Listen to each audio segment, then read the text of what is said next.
Hi YouTube, my name is Erin Anastasia, and today I am here with Clementine von Radics. She is a poet from Portland, Oregon. And you're here at the National Poetry Slam, and I have some questions for you. I've looked up your work online. I think you're super talented, and your work specifically hits me in painfully good places. Where I'm like, oh, it hurts so good. So I'm definitely excited to have you on my channel. Definitely, after watching this video, go check out her stuff. It's all over the internet and it's beautiful. So you have a lot of poetry that deals with mental illness. I think it's very important to get poetry about mental illness out there. One, it ends stigma around it, and two, it allows other people dealing with similar illnesses to connect with you. I think mental illness is a really isolating thing. Do you have any stories of people reaching out to you either at a slam or over the internet who have said, I really connected with that work, thank you for writing that? Of course, and those are incredibly humbling moments and very important moments. I tend to not really know what to do with that other than to respond with gratitude. Yeah. I think people connecting with my work is very different than people connecting with me as an individual, and so I tend to just, especially if someone is speaking to me in person, just kind of hold space for whatever it is that they found in my work.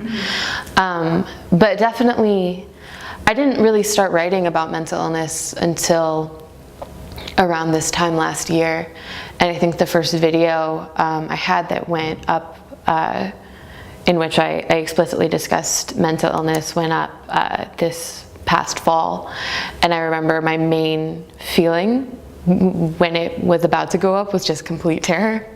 I was so scared, and it went up, and the response was so overwhelmingly positive, and I just remember being like, wow, I wrote a poem in which I was openly mentally ill and everyone still loves me, and I didn't explode.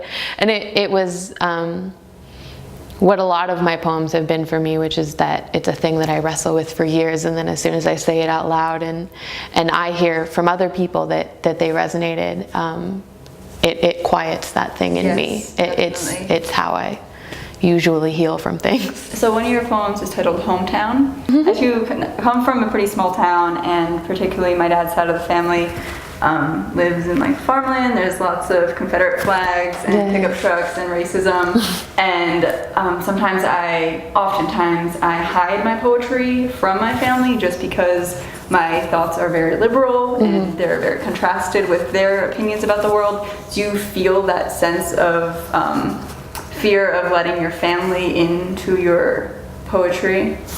Well, first of all, my family is not conservative. The town I'm from was very conservative, and so I grew up with a very liberal family in a very red place. You had a good family that understood. Yeah, well, I had a really there was a big contrast between my home and my community at large. I can't at this point really hide my poetry from my family. They're very proud, and which is a blessing. My dad's a musician, and so we've always kind of, in my adult life, we've shared that professional artist kind of mindset. And my mother is a copy editor. My mother, really? My mother edits all of my books. That's the profession I'm seeking. Oh yeah,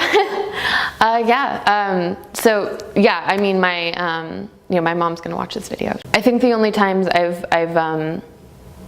kind of tried to hide things from my family is out of protection, is out of not wanting to upset them. Yeah.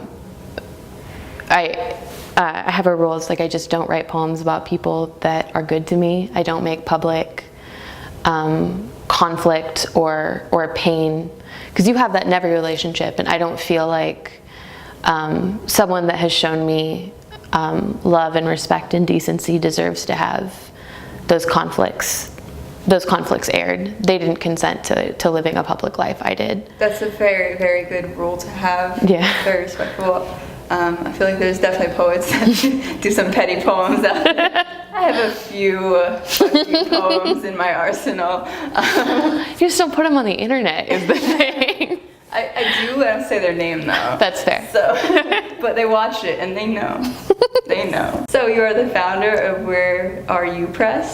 So what motivated you to start your own press, and what type of work do you accept? I was motivated to start my own press because I wanted to be a full-time artist, and that was the skill at the time that I felt I could best utilize to make that happen. It's since grown to be a lot bigger, which is... It's exciting. It's exciting. It's very exciting. We focus on writing mostly by women and mostly by queer women and women of color. Essentially, when it started, the goal was to publish marginalized voices and also have a kind of strong commercial bent.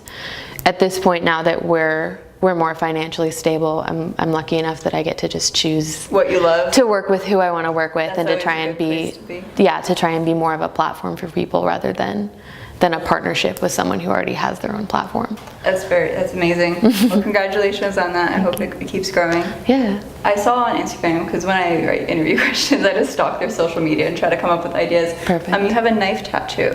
Would you feel comfortable talking about that? Sure. Do you want me to show it? Does that work? Yeah. You'll hold it. Yes. Isn't this the cutest baby? It's a very cute little baby. Baby did the microphone. No, so I have a knife tattoo. It's from a poem called My Mother Told Me Not to Have Children by Rebecca Gale Howell. And the line is, she's not cruel, just practical, like a kitchen knife, still the blade and care. Which resonated with me from the second I heard it. It's also a friendship tattoo with my best friend, and she's a chef. So we got it for very different reasons, but we both have these big old knives on our arms now. It's a really sick tattoo. It's good, yeah. I like things that are both inherently feminine and also weaponry and dangerous. Sharp. Yes. So I found this quote of yours on the internet, and it really hit me hard. It was, "You never need to apologize for how you chose to survive." I think that a lot of people like to tell other people how they should go about healing, right, and how they, it's been a year, you should be over this by now kind of things. And I think that's such bullshit. Can you speak about what inspired your writing of that quote? Sure. I think just as a person, I'm very compelled by messiness and by a lack of absolutes. Yes. That's how I experience emotions, and that's the type of art I prefer, is things that are not and I love your clean. work because of that. Thank you. Yeah, and that's actually a critique of my work very often. A lot of negative reviews sometimes from book reviewers, but often just from aggregate sites like Goodreads. A lot of the reviews are just like, there's no happy ending or resolution, or there is a lot of darkness here. And for me, that's just how my healing works. Mm-hmm. It's I don't feel compelled to write about the things that bring me joy. I have this one poem about how people criticize punk music, emo music, because it's so sad, it's so angry. Yeah. We're allowed to be sad and angry. This is what it's for. It's to go to the concert and scream the lyrics along because you feel those things, and that's what art is, feeling things. So if you want to criticize someone for not putting a happy ending on their poem, then you're criticizing them for being a human being. Totally. The poem I'm competing with tonight is, there's a line that's, my healing is ugly, my edges are cracked and uninspiring, but still they are my edges. That's beautiful. Thanks. Also, to close this interview, can you talk about your books, and feel free to promote the hell out of them? Absolutely. So I've got too many. I have a book called Mouthful of Forevers, which is out through Andrews McMeel Universal. I also have a book called For Teenage Girls with Wild Ambitions and Trembling Hearts, which is also out through Andrews McMeel.